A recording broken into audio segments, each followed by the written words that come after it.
Hola amigos del canal. Bueno, aquí en la cantidad de circunstancias, elementos y situaciones que estamos hablando en el canal, un elemento muy importante y que a mí me interesa muchísimo, el tema de la hipnosis y las regresiones. Y para ello he querido traer a un buen amigo, él es psicólogo, él además ha hecho el posgrado sobre el duelo y bueno, él se dedica sobre todo a realizar regresiones que ahora hablaremos sobre ellas.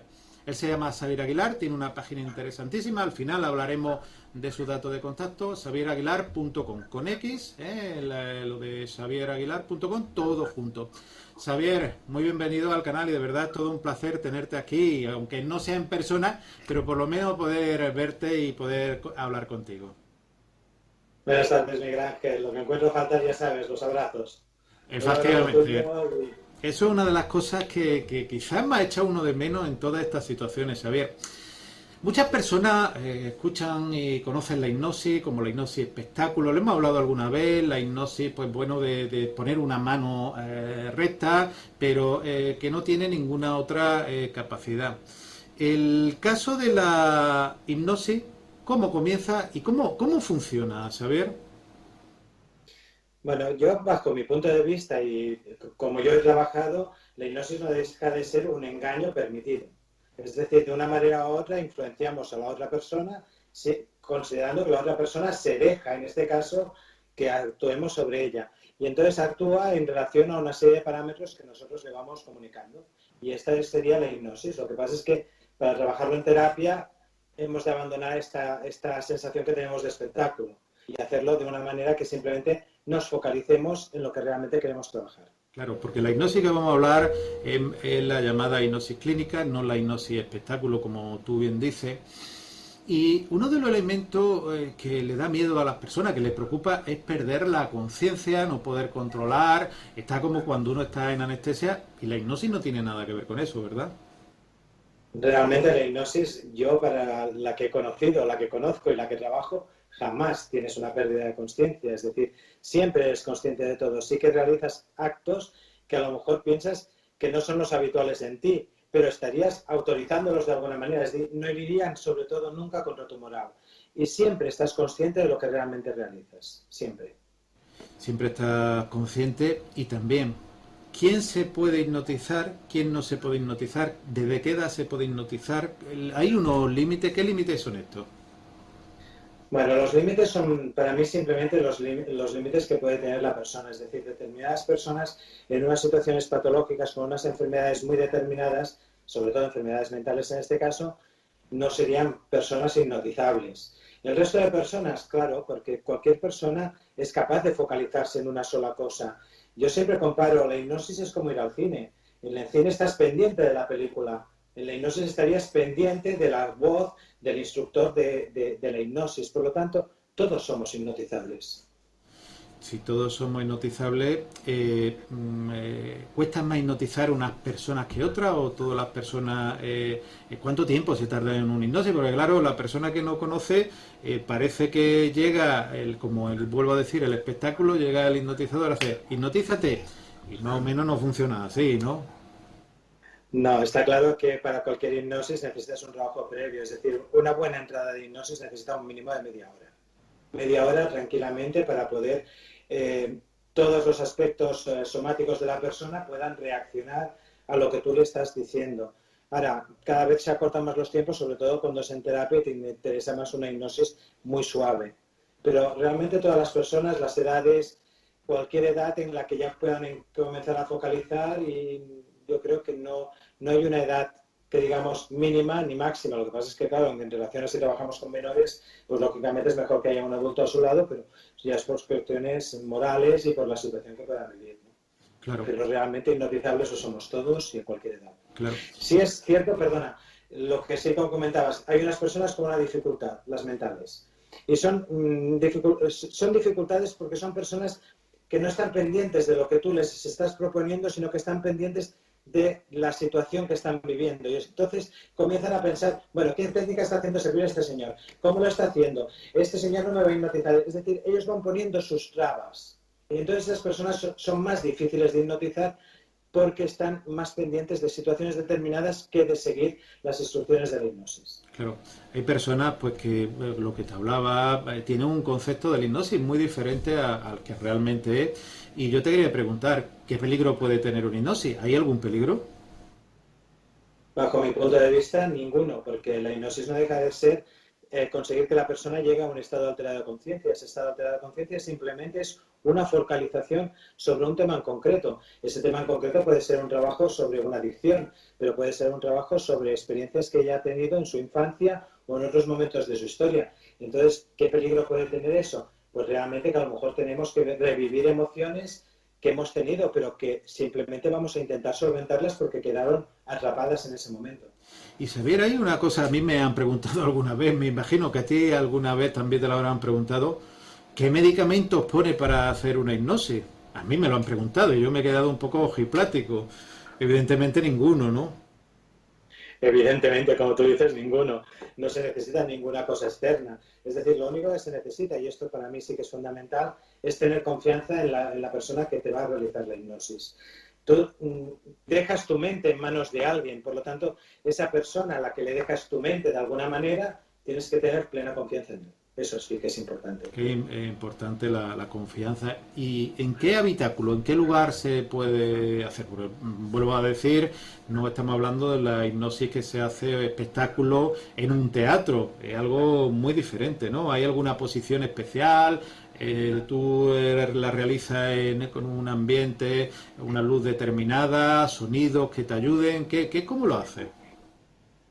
En mi caso no hay ninguna premisa, es decir, yo lo único que busco es que intenten tener un lugar que se sientan cómodos, más que nada porque no estén pendientes del cuerpo, es decir, como estamos trabajando con la mente, lo que intentamos es que el cuerpo no tenga incomodidades, pero fuera de eso les pido que cierren los ojos para que los estímulos externos no les estén afectando, pero nada más. Todo el resto es, vamos a estar pendientes de lo que yo digo. Entonces, a través de mi habla consiguen ese estado de hipnosis. Evidentemente en móviles fuera, ¿no? Es importante, porque Claro, porque muchas veces te encuentras que la persona lleva el móvil y el móvil rompe esa magia porque hay que tener un camino en el estado, en la hipnosis o la regresión. Ahora hablaremos de la regresión, qué diferencia hay entre una y otra.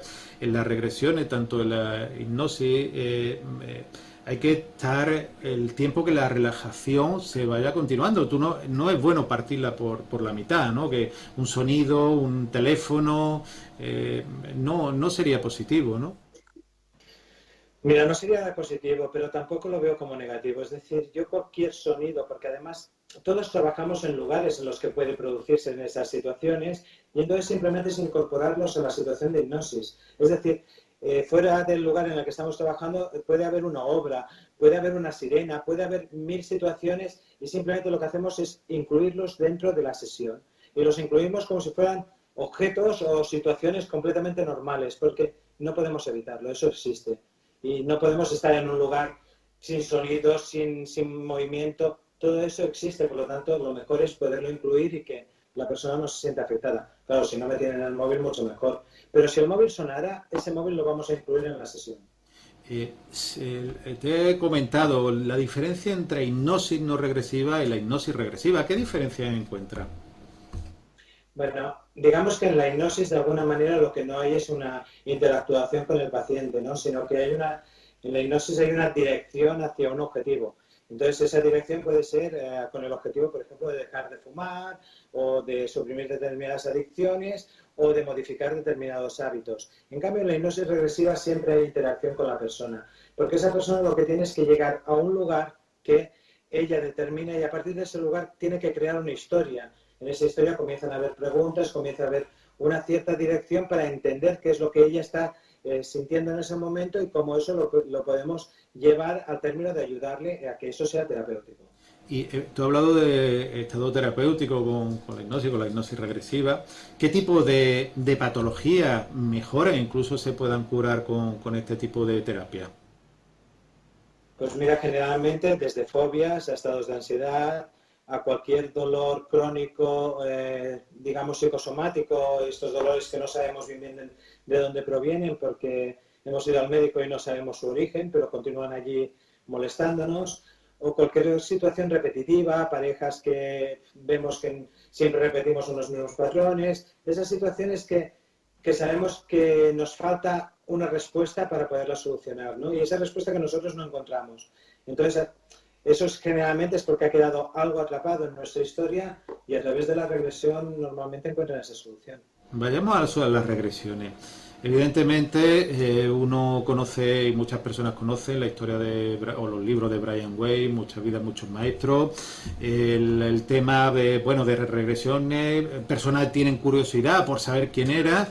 No sé si te has encontrado muchos Napoleones y muchas Cleopatras que parece que abundan por el mundo, pero la regresión es mucho más que eso, ¿verdad? Claro, las regresiones lo primero es que hemos de entender. Yo en este momento llevo atendidos unos 1.500 casos, ¿no? De los 1.500 casos que he atendido, solo hay un caso que podríamos considerar de histórico en cuanto a que podríamos ponerle nombre, apellidos y podríamos encontrarlo en enciclopedias, ¿no? El resto de casos son personas pues como tú, como yo, o como el 99% de la gente que nos puede oír o que está en la calle, ¿no? Son gente absolutamente normal y con historias pues de tiempos anteriores, pero absolutamente normales, ¿no? Entonces, bueno, lo siento, me he perdido la pregunta. Sí, la regresión, el que te estaba hablando de lo de Brian Weiss, pero que es mucho Sí, más, que no es solamente volver a un tiempo anterior o a vidas anteriores, ya eso lo hablaremos ahora en otra pregunta, sí, es mucho más, es intentar buscar causas de una sí, patología e sí. intentar solucionarla, ¿no? Sí, perdona, me refería a eso y me refería a eso en cuanto a que primero me has comentado lo de personajes famosos y en personajes famosos, ya te digo, en 1.500 casos he encontrado uno. Por lo tanto, no es una repetición de esos casos. Y en cuanto a la situación terapéutica, es lo que realmente las personas vienen a solventar, porque lo que realmente yo siempre pienso y he llegado a mi conclusión es que todos venimos a trabajar situaciones emocionales. Y esas situaciones emocionales, de una manera u otra, quedan atrapadas en experiencias que hemos vivido. Entonces, esas experiencias las podemos llevar hasta su final, podemos modificarlas o podemos entender para qué las hemos tenido.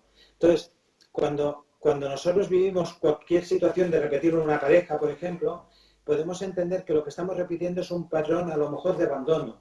Entonces lo que necesitamos es entender, a ver, ¿qué me pasa a mí con el abandono? Entonces, si entiendes qué te pasa a ti con el abandono, puedes entender que a lo mejor determinado tipo de parejas no son las más convenientes. Y entonces a partir de ahí puedes modificar tu estructura para elegir otro tipo de parejas. Y Xavier, la terapia, ¿cómo funciona? ¿A estas vidas, a vidas pasadas?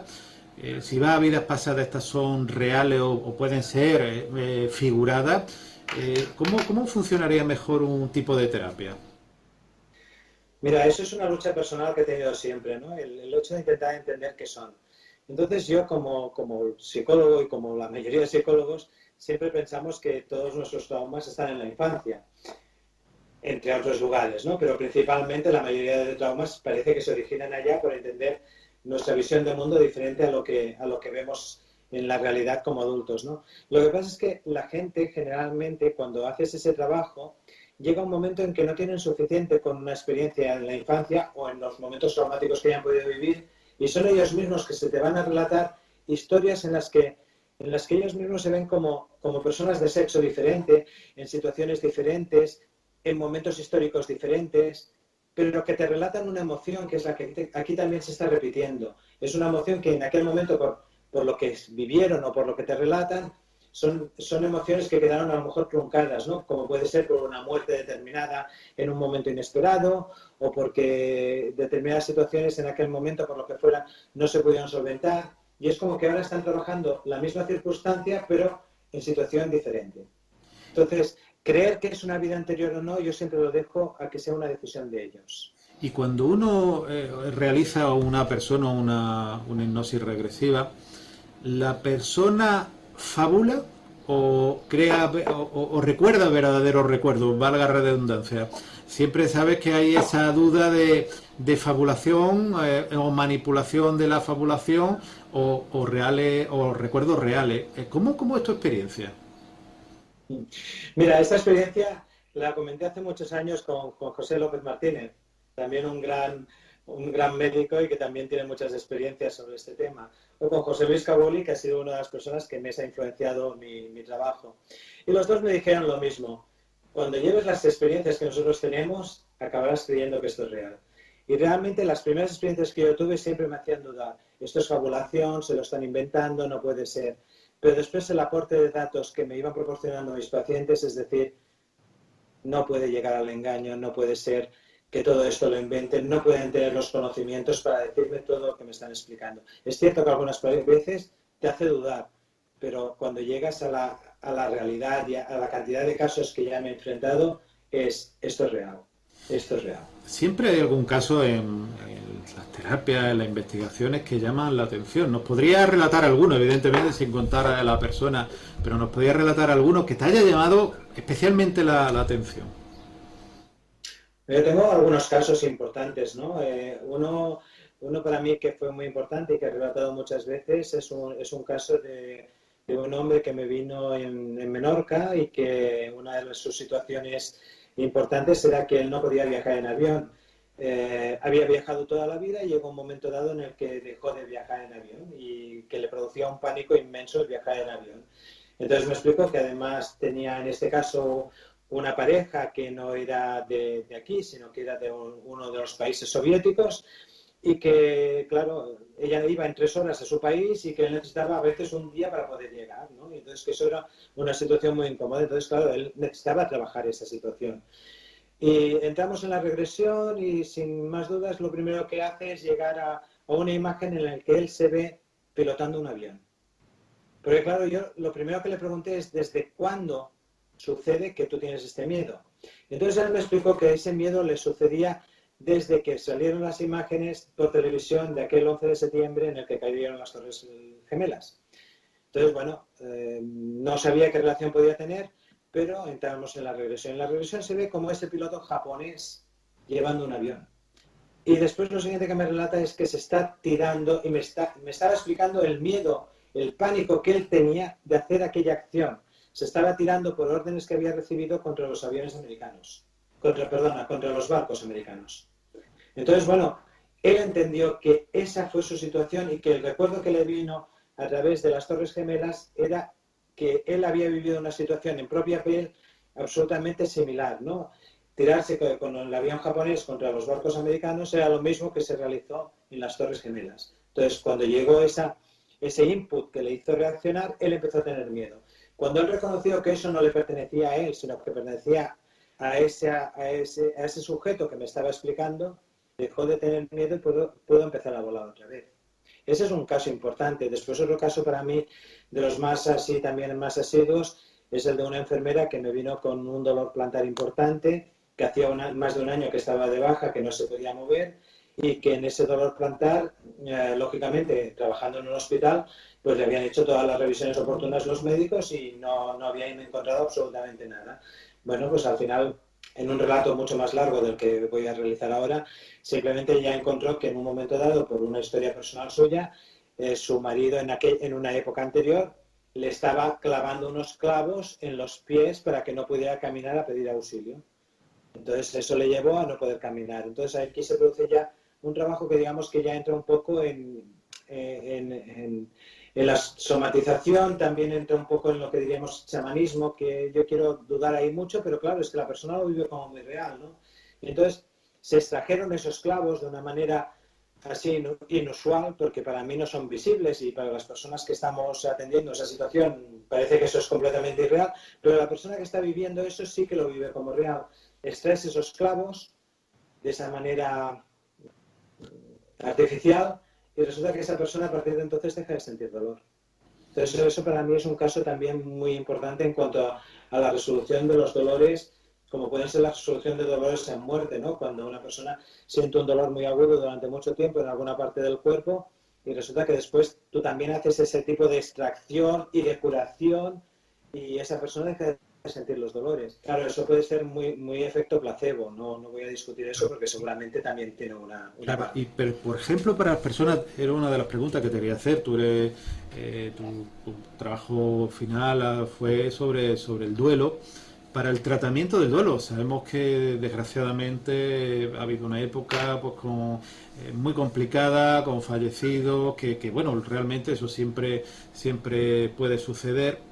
aquellas personas que sufren el duelo, ¿puede ser positivo la realización de una hipnosis regresiva o una hipnosis? Para mí es una parte fundamental del duelo, entre otras cosas porque cuando llegas a esa regresión te permite ir al momento en que se produce la muerte de la persona que ahora no está. Y entonces ahí, como lo vives todo en presente, puedes llegar a hacer las cosas que en ese momento no pudiste hacer. Es decir, puedes llegar a realizar todo aquello que una persona que está en duelo siente que ha dejado de poder realizar, y eso hace que el duelo sea más profundo o más doloroso, como es despedirse de la persona que ya no está. Entonces, llegar a ese momento y poderlo vivir como si estuviera sucediendo ahora mismo es algo que ayuda y mucho en solventar el duelo. Muchas personas y bueno, hablan que si la hipnosis puede ser como tratamiento único o tratamiento coadyuvante. ¿Tú qué opinas? ¿Tratamiento único para muchas cosas, tratamiento coadyuvante o ayudante para otras? ¿Cómo la plantearía?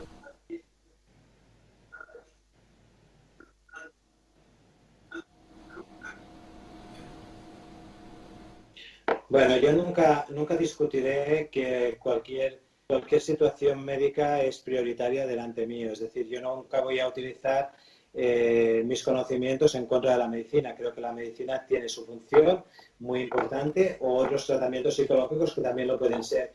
Pero sí que el poder hacer una reversión es una parte que de alguna manera ayuda a solventar esos problemas que la medicina o otros tratamientos de psicología no pueden resolver por sí solos. Entonces, bueno, como coayudante o como una alternativa más a esas soluciones, me parece muy efectiva.